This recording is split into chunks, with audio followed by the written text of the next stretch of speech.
Hey everyone, it's Miss Gibson, and today we are going to read a really special book.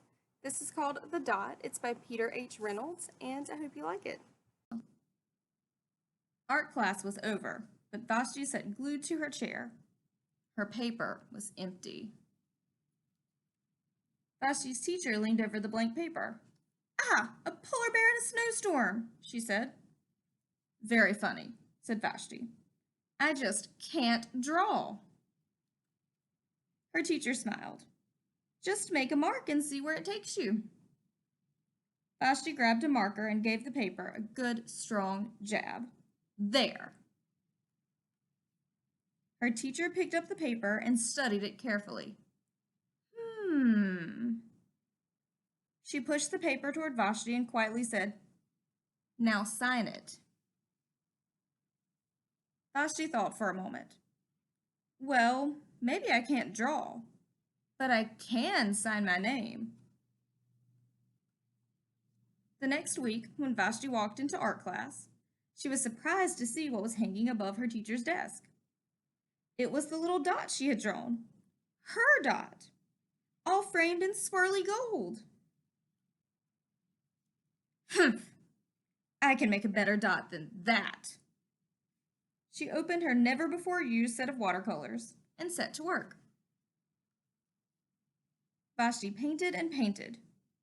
A red dot, a purple dot, a yellow dot, a blue dot. The blue mixed with the yellow. She discovered that she could make a green dot. Vashti kept experimenting. Lots of little dots in many colors.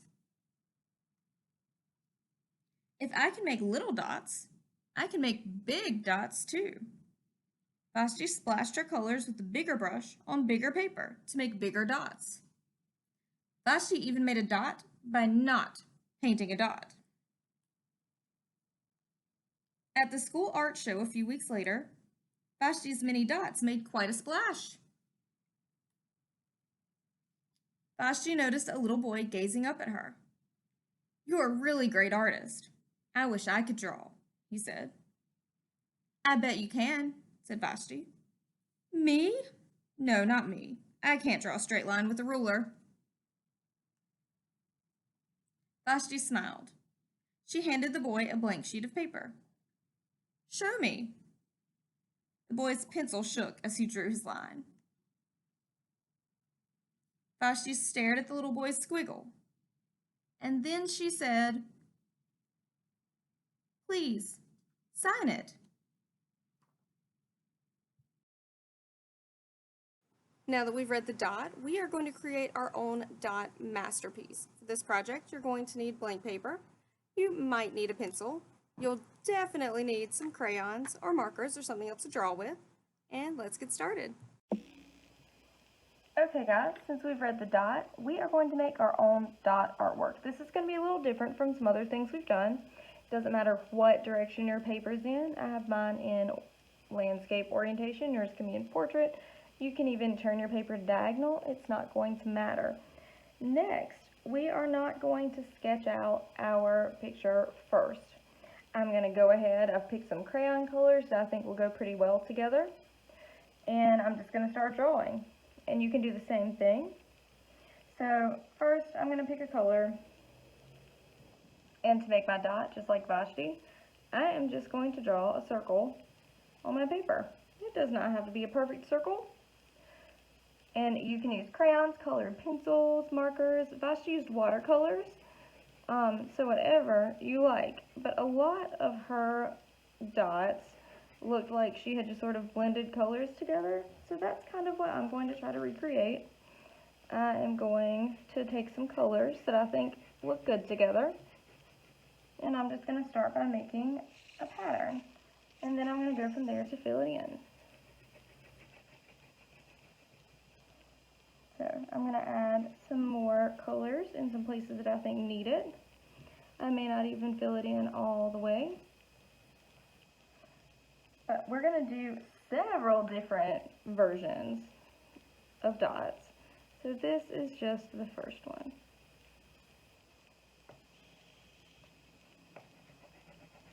Again, this is going to look however you want it to. because it's yours. You can just start off by making a black mark on your paper, just like Vashti did in our book. But I am making this teal and pink and purple dot within my circle. So you can see I'm not even coloring it in all the way. I am just filling in very lightly with my colors. So I think this is going to be my first dot. But the one thing for you not to forget is, if you remember in our book, after each dot, Vashti signed her name at the bottom. So somewhere on your dot, remember to put your name, because you may not think you can draw, but you can definitely write your name. This is another dot you can try.